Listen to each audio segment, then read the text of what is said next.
ইশরাককে মেয়রের দায়িত্ব হস্তান্তরের দাবিতে ব্লকেট, সারা দেশে আন্দোলনের হুমকি, আইনি জটিলতাকে দুষছেন উপদেষ্টা।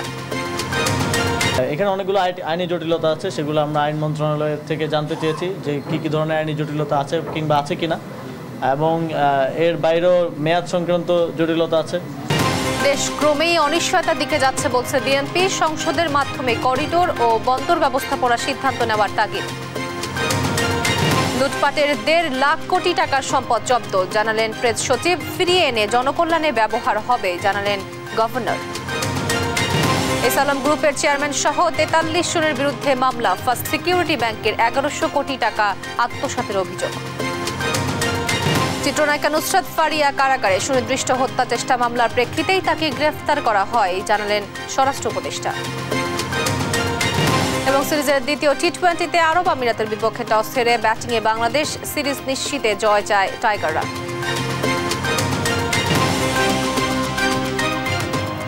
সংবাদ রাতে দেখছিলেন শিরোনাম, পুরো খবর জুড়ে আপনাদের সঙ্গে আছি আমি তোয়া আফরোজ। এবার বিস্তারিত। ইশরাককে ঢাকা দক্ষিণ সিটির মেয়রের দায়িত্ব বুঝিয়ে দেওয়া ও উপদেষ্টা আসিফ মাহমুদের পদত্যাগের দাবিতে পঞ্চম দিনের মতো বিক্ষোভ মিছিল ও ব্লকেট কর্মসূচি করেন ইশরাকের সমর্থকরা। বিকেলে সংবাদ সম্মেলনে দাবি আদায়ের আগ পর্যন্ত অবস্থান কর্মসূচি অব্যাহত রাখার হুঁশিয়ারি দেন তারা। এদিকে ব্লকেট কর্মসূচিতে আশেপাশের সড়কে তীব্র যানজট দেখা দেয়, চরম ভোগান্তিতে পড়েন নগরবাসী। বিস্তারিত জানাচ্ছেন তন্ত্রতারণ্য। বিএনপি নেতা ইশরাককে মেয়রের দায়িত্ব বুঝিয়ে দেওয়ার দাবিতে দক্ষিণে নগর ভবনের সামনে বিএনপি নেতাকর্মীদের লাগাতার বিক্ষোভে উত্তাল গুলিস্তান এলাকা। গেল 4 দিনের মতো সোমবার সকাল থেকেই ঢাকা দক্ষিণ সিটি কর্পোরেশনের সামনে জড়ো হন বিএনপি নেতাকর্মীরা। পরে নগর ভবন থেকে গুলিস্তান, গোলাপশাহ মাজার, বঙ্গমার্কেট সড়কে ব্লকেট দেয় তারা। বেলা বাড়ার সঙ্গে সঙ্গে নগরের বিভিন্ন ওয়ার্ড থেকে মিছিল এসে বাড়তে থাকে জমায়েত। পরে আন্দোলনকারীরা নগর ভবনের মূল ফটকে তালা লাগিয়ে দেন। এ সময় নেতাকর্মীদের উজ্জীবিত রাখতে নগর ভবনের মূল ফটকের সামনে হয় কনসার্ট।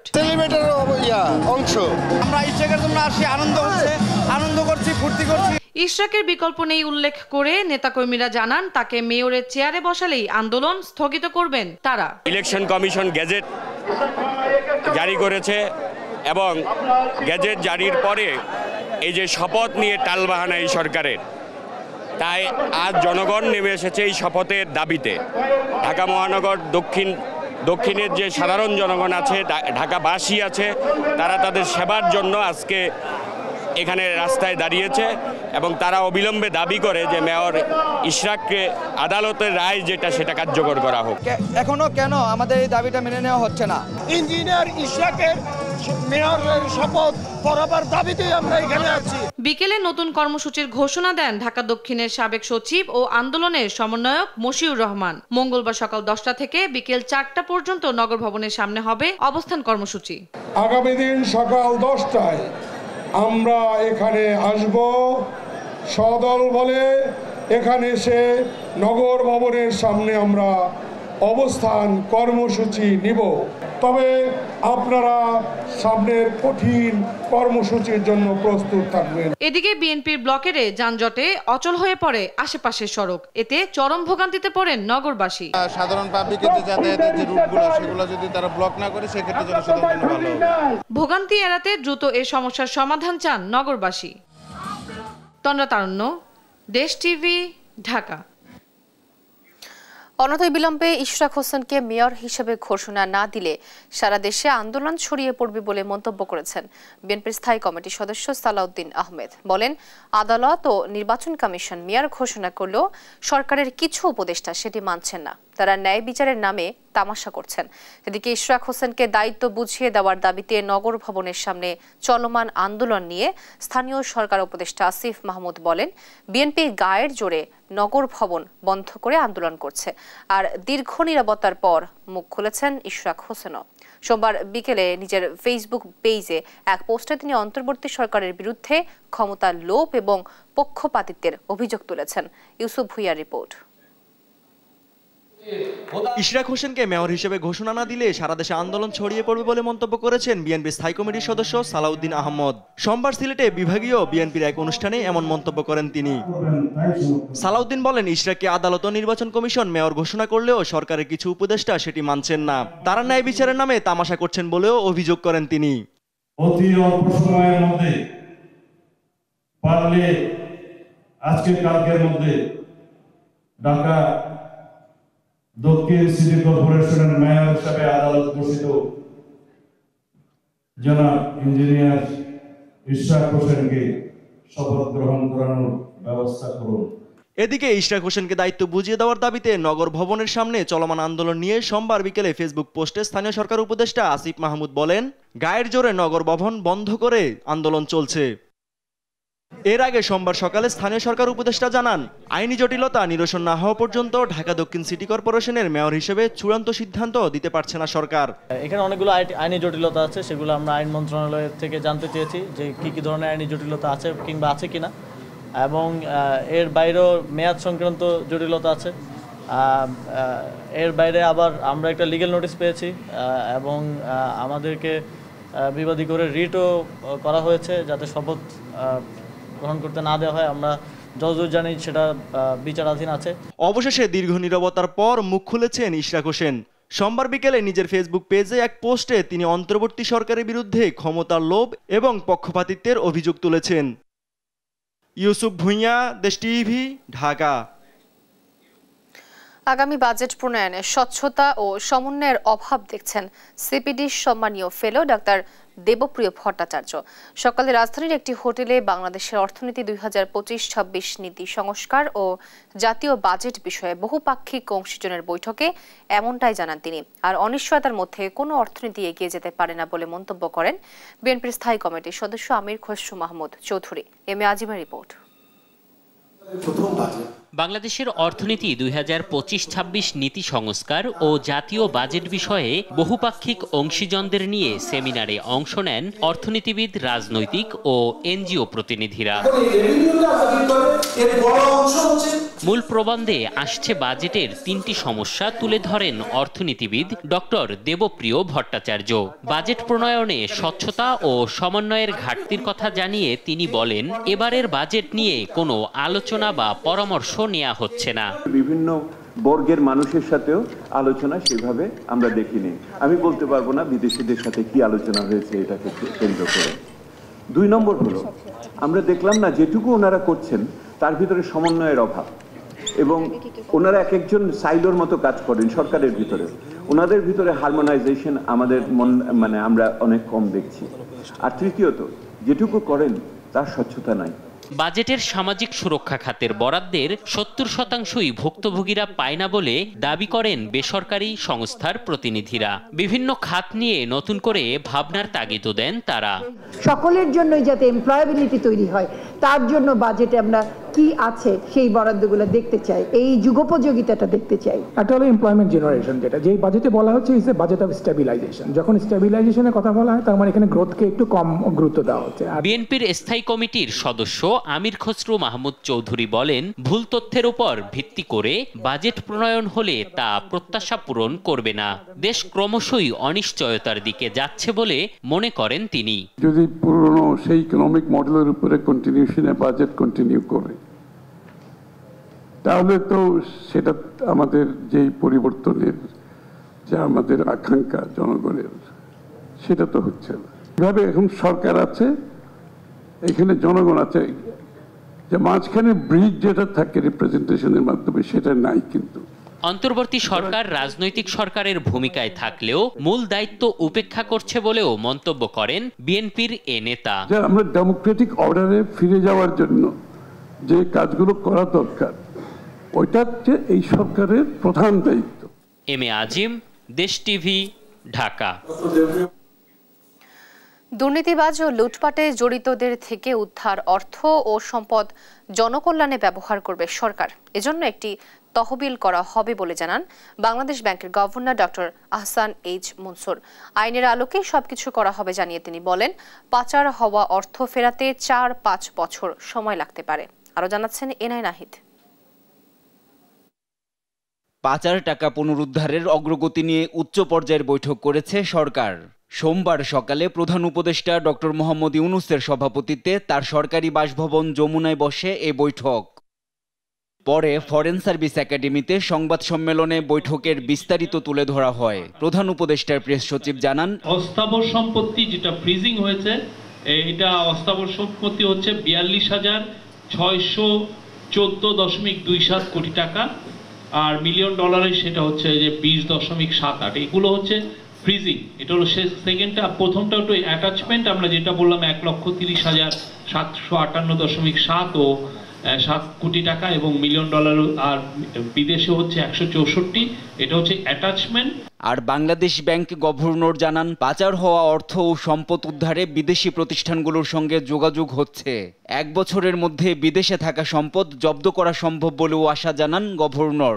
বাংলাদেশে যে ধরনের বিচার কার্য সম্পাদিত হয়েছে সেটার ভিত্তিতে বিদেশে যারা অর্থ পাচার করেছেন বা অর্থ আত্মসাৎ করে চলে গেছেন তাদের অর্থ কীভাবে জব্দ করা যায় সেই জন্য আমরা MLA মিউচুয়াল লিগ্যাল অ্যাসিস্ট্যান্স আমরা পাঠাচ্ছি। পাচার ও লুটপাট হওয়া অর্থ ও সম্পদ উদ্ধার করে সংশ্লিষ্ট ব্যাংকে ফেরত ও জনকল্যাণে ব্যবহারের পরিকল্পনাও জানান বাংলাদেশ ব্যাংক গভর্নর। এজন্য তহবিল গঠন করা হবে জানিয়ে তিনি বলেন, সবকিছু আইন মেনেই হবে, প্রয়োজনে আইন সংশোধন করা হবে। টাকাটা সরকারের হাতেই আছে, জব্দ করা আছে। এটা এখন আইনগত প্রক্রিয়াটা শুধু শেষ করতে পারলেই দ্রুততার সাথে, আমরা যদি কোনো আইনগত পরিবর্তনও করে ফেলতে হয় দ্রুত করে আমরা এই ফান্ডটাকে হস্তান্তর করবো সরকারের কাছে। মোবাইল ব্যাংকিং সেবাদাতা নগদের জালিয়াতি তুলে ধরে বাংলাদেশ ব্যাংক গভর্নর জানান, প্রতিষ্ঠানটি অস্তিত্বহীন 650 কোটি টাকার ই-মানি তৈরি করেছে, যা শাস্তিযোগ্য অপরাধ। NI নাহিদ, দেশ টিভি, ঢাকা। প্রায় 1100 কোটি টাকার ঋণের নামে আত্মসাতের অভিযোগে এসালম গ্রুপের চেয়ারম্যান সাইফুল আলমের বিরুদ্ধে মামলা করেছে দুদক। বিগত সরকারের সময় এসালমের নিয়ন্ত্রণে থাকা ফার্স্ট সিকিউরিটি ইসলামী ব্যাংক থেকে এই অর্থ লুটপাটে 43 জনকে আসামি করা হয়। এদিকে ঢাকা কাস্টমস কমিশনার মোহাম্মদ জাকির হোসেন ও LGDর প্রধান প্রকৌশলী সহ 3 জনের বিরুদ্ধে অনুসন্ধান শুরু করেছে দুদক। বিস্তারিত ফজলে আদিত্যের রিপোর্টে। পতিত আওয়ামী লীগ সরকার আমল জুড়ে ক্ষমতার প্রভাব খাটিয়ে একের পর এক ব্যাংক দখলে নেন এসালম গ্রুপ। অভিযোগ রয়েছে, নাম সর্বস্ব প্রতিষ্ঠানে ঋণের নামে হাজার হাজার কোটি টাকা ব্যাংক থেকে লুটপাট করে দেশের আর্থিক খাতকে ভঙ্গুর দশায় পরিণত করার। BFIO থেকে পাওয়া দুদকের তথ্য বলছে, অন্তত 4 ব্যাংক থেকে 1,78,000 কোটি টাকা সরিয়েছে এসালম গ্রুপ। পট পরিবর্তনের পরে অনুসন্ধানে নেমে মিলেছে ভয়াবহ ব্যাংক লুটের প্রমাণ। সোমবার ফার্স্ট সিকিউরিটি ইসলামিক ব্যাংক থেকে ঋণের নামে প্রায় 1100 কোটি টাকা আত্মসাতের অভিযোগে এসালম গ্রুপের চেয়ারম্যান সাইফুল আলম সহ সংশ্লিষ্ট 43 জনকে আসামি করে আলাদা 2টি মামলা করেছে দুদক। পরস্পর যোগ সাজসে অপরাধমূলক অসদাচরণ ও বিশ্বাস ভঙ্গ করে জালিয়াতির মাধ্যমে 548 কোটি টাকা বিভিন্ন নাম সর্বস্ব হিসেবে সমন্বয়ের মাধ্যমে আত্মসাৎ করা হয়েছে। এদিকে ভ্যাট অনলাইন প্রকল্পে কোটি টাকা লোপাটের অভিযোগে ঢাকা কাস্টম কমিশনার মোহাম্মদ জাকির হোসেনের বিরুদ্ধে অনুসন্ধান শুরু করেছে সংস্থাটি। পাশাপাশি স্থানীয় সরকার প্রকৌশলী অধিদপ্তরের প্রধান প্রকৌশলী আলী আক্তার হোসেন এবং সাবেক প্রধান প্রকৌশলী ওয়াহিদুর রহমান সহ 3 জনের দুর্নীতির খোঁজে মাঠে নেমেছে দুদক। ফজলে আদিত্য, দেশ টিভি, ঢাকা। জুলাই আন্দোলনে ভাটারা থানার শিক্ষার্থী এনামুল হক হত্যা চেষ্টা মামলায় অভিনেত্রী নুসরাত ফারিয়াকে গ্রেফতার দেখিয়ে কারাগারে পাঠানো হয়েছে। একই সঙ্গে তার জামিন শুনানির জন্য আগামী 22 মে দিন ধার্য করেন বিচারক। রাষ্ট্রপক্ষের আইনজীবী জানান, আন্দোলন দমনে অর্থের যোগানদাতা ছিলেন ফারিয়া। তবে আসামি পক্ষের আইনজীবীর দাবি, আন্দোলনের সময় বিদেশে ছিলেন তিনি। তারেক মাহমুদ সুজনকে সঙ্গে নিয়ে ইউসুফ ভুইয়া রিপোর্ট। সোমবার সকালে কড়া নিরাপত্তায় সিএমএম আদালতে তোলা হয় অভিনেত্রী নুসরাত ফারিয়াকে। পরে ভাটারা থানার শিক্ষার্থী এনামুল হক হত্যাচেষ্টা মামলায় গ্রেফতার দেখিয়ে তাকে কারাগারে পাঠানোর আদেশ দেন আদালত। শুনানি শেষে রাষ্ট্রপক্ষের আইনজীবী বলেন, আন্দোলন দমনে অর্থের যোগানদাতা হিসেবে ভূমিকা রেখেছেন নুসরাত ফারিয়া। আওয়ামী লীগ ও শেখ হাসিনার আস্থাভাজন হতে শেখ মুজিবুর রহমানের বায়োপিকে শেখ হাসিনার চরিত্রে অভিনয় করেন তিনি। ফ্যাসিস্টের একজন অন্যতম সহযোগী। গত 15 বছর যারা এই ফ্যাসিস্ট হাসিনাকে সহযোগিতা করেছে, তাদের অভিনয়ের মাধ্যমে, নায়ক গানের মাধ্যমে এবং বিভিন্নভাবে ফ্যাসিজম চালিয়ে যাওয়ার জন্য তারা সহযোগিতা করেছে। তার মধ্যে সে একজন অন্যতম। তবে আসামি পক্ষের আইনজীবীরা দাবি করেন নুসরাত ফারিয়া আন্দোলনের সময় বিদেশে ছিলেন। তার সাথে কোনো রাজনৈতিক দলের কোনো সম্পৃক্ততা বা সদস্য উনি ছিলেন না। এই ঘটনার সাথে তার কোনো সম্পৃক্ততা নেই, উনি দেশেই ছিলেন না এবং কোনো তথ্য প্রমাণ বা কিছু পুলিশ করতে পারেনি। এদিকে পুলিশ প্রতিবেদন দেওয়া সাপেক্ষে আগামী 22 মে জামিন শুনানির দিন ঠিক করেন বিচারক। ইউসুফ ভুঁইয়া, দেশ টিভি, ঢাকা। মামলা থাকায় অভিনেত্রী নুসরাত ফারিয়াকে গ্রেফতার বলে জানিয়েছেন স্বরাষ্ট্র উপদেষ্টা জাহাঙ্গীর আলম চৌধুরী। বলেন, এ বিষয়ে সংস্কৃতি উপদেষ্টার বক্তব্য ব্যক্তিগত। সোমবার দুপুরে সচিবালয়ে আইন শৃঙ্খলা সংক্রান্ত বৈঠক শেষে এসব কথা বলেন তিনি। এ সময় ঈদের আগেই শ্রমিকদের বেতন বোনাস পরিশোধের আহ্বানও জানান উপদেষ্টা। পাশাপাশি অযৌক্তিক দাবিতে কেউ রাস্তায় নামলে ব্যবস্থা নেওয়ার হুঁশিয়ারিও দেন তিনি। তৌফিক মাহমুদ মুন্নার রিপোর্ট, জানাচ্ছেন মোহাম্মদ সাকিব। থাইল্যান্ড যাওয়ার সময় রাজধানীর হযরত শাহজালাল আন্তর্জাতিক বিমানবন্দর থেকে আটক করা হয় চিত্রনায়িকা নুসরাত ফারিয়াকে। পরে জুলাই আন্দোলনে হত্যা চেষ্টার একটি মামলায় তাকে কারাগারে পাঠায় আদালত। সোমবার দুপুরে সচিবালয়ে স্বরাষ্ট্র মন্ত্রণালয়ে ঈদুল আজহাকে ঘিরে আইনশৃঙ্খলা বাহিনীর বৈঠক অনুষ্ঠিত হয়। এতে সভাপতিত্ব করেন স্বরাষ্ট্র উপদেষ্টা। বৈঠক শেষে সাংবাদিকদের সঙ্গে কথা বলেন স্বরাষ্ট্র উপদেষ্টা। জানান, ঈদুল আজহায় কুরবানির পশু রাস্তায় নামানো যাবে না। বলেন, ঈদের আগে শ্রমিকদের বেতন বোনাস পরিশোধ করতে হবে। আপনারা জানেন যে গরুর হাটগুলিতে অনেক সময় একটু শৃঙ্খলাটা অতভাবে থাকে না, বিশৃঙ্খলা হয়ে যায়। এটার জন্য আমরা কতগুলি ইনস্ট্রাকশন দিয়েছি। 1 নম্বর ইনস্ট্রাকশন দেওয়া হয়েছে যে গাড়িগুলি যেটা আছে গরুদের নামাবে, এটা রাস্তায় নামাইতে পারবে না, তাদের ভিতরে নিয়ে যেতে হবে। মে মাসের ভিতরে বোনাসটা দিয়ে দিবে, আর বেতনটা 1 থেকে 3 তারিখের ভিতরে তারা বেতনটা পরিশোধ করবে। চলচ্চিত্র অভিনেত্রী নুসরাত ফারিয়ার গ্রেপ্তার নিয়েও কথা বলেন উপদেষ্টা। অনেকবার বলছি, কেউ যেন ভোগান্তির শিকার না হয়, এই জন্য আমরা অবশ্যই ব্যবস্থা নিব। আমরা বলছি শুধু দুষ্কৃতিকারী যেন আইনের আওতায় আসে এবং শাস্তি ভোগ করে, কোনো একটা নিরীহ লোক যেন কোনো অবস্থায় শাস্তি ভোগ যেন না করে, এই ব্যবস্থা আমরা অবশ্যই নেব। ঈদের আগে ও পরে 3 দিন বাল্ক চলাচল বন্ধ থাকবে, এমনকি রাতেও বাল্ক চলাচল বন্ধ থাকবে। মোহাম্মদ সাকিব, দেশ টিভি, ঢাকা। চিত্রনায়িকা নুসরাত ফারিয়ার গ্রেফতার বিব্রতকর বলে মন্তব্য করেছেন সংস্কৃতি উপদেষ্টা মোস্তফা সারওয়ার ফারুকী। সোমবার সকালে ফেসবুক পোস্টে তিনি এ মন্তব্য করেন। বলেন, সরকারের কাজ জুলাইয়ের প্রকৃত অপরাধীদের বিচার করা। ঢালাও মামলার ক্ষেত্রে প্রাথমিক তদন্তে সংশ্লিষ্টতা না থাকলে কাউকে গ্রেফতার করা হবে না বলেও মন্তব্য করেন এই উপদেষ্টা। রোববার নুসরাত ফারিয়াকে ঢাকার হযরত শাহজালাল আন্তর্জাতিক বিমানবন্দর থেকে গ্রেফতার করে ইমিগ্রেশন পুলিশ। নারী সংস্কার কমিশনের বিতর্কিত ধারার বৈধতা চ্যালেঞ্জ করে দায়ের করা রিটের আদেশ আগামী 26 মে। সোমবার বিচারপতি ফাতেমা নজিব ও বিচারপতি শিকদার মাহমুদুর রাজির সমন্বয়ে হাইকোর্ট বেঞ্চ এ আদেশ দেন। গত 4 মে সুপ্রিম কোর্টের আইনজীবী রওশন আলী হাইকোর্টের সংশ্লিষ্ট শাখায় এ রিট দায়ের করেন। রিটে কমিশনের সুপারিশ করা বিতর্কিত 3, 4, 6, 10, 11 এবং 12 ধারার বৈধতা চ্যালেঞ্জ করা হয়েছে। রিটকারী আইনজীবী জানান, নারী সংস্কার কমিশন প্রতিবেদনের অন্তর্ভুক্ত এসব সুপারিশগুলো ইসলামী শরিয়াতের বিধানের পরিপন্থী, জনগণের ধর্মীয় অনুভূতির পরিপন্থী এবং বাংলাদেশের সংবিধানের সঙ্গে সাংঘর্ষিক। রিটের সংশ্লিষ্ট 3টি মন্ত্রণালয় ও নারী সংস্কার কমিশনের চেয়ারম্যানকে বিবাদী করা হয়।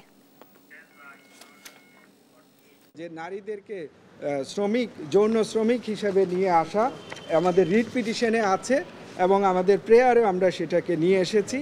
এবং যেটা গুরুত্বপূর্ণ একটা বিষয় ছিল যে সম্পত্তির বন্টনের ক্ষেত্রে যে সম অধিকার রয়েছে, আমরা বলেছি নারীদের অধিকার বাস্তবায়নে আমি অ্যাজ এ রিট পিটিশনার আমিও চাই নারীদের সর্বস্তরে অংশগ্রহণ যেন নিশ্চিত করা হয়, আমিও চাই নারীদের ক্ষমতায়ন যেন করা হয়, কিন্তু সেটাকে যেন সঠিকভাবে করা হয়, এমনভাবে যেন করানো হয় যেটা জীবনেও বাস্তবায়নযোগ্য হবে না। কক্সবাজার থেকে পায়ে হেঁটে 84 দিনে পৃথিবীর সর্বোচ্চ পর্বতশৃঙ্গ মাউন্ট এভারেস্ট জয় করেছেন বাংলাদেশি পর্বতারোহী ইকরামুল হাসান শাকিল। সোমবার তিনি এভারেস্টের শিখরে পৌঁছান, ফলে তিনি বাংলাদেশের 7ম পর্বতারোহী হিসাবে এই কৃতিত্ব অর্জন করলেন। ইকরামুল হাসান তার অভিযানটির নাম দিয়েছেন সি টু সামিট, অর্থাৎ সমুদ্র থেকে শৃঙ্গ পর্যন্ত। গত 25 ফেব্রুয়ারি কক্সবাজারের ইনানী সমুদ্র সৈকত থেকে তিনি এই চ্যালেঞ্জ শুরু করেন।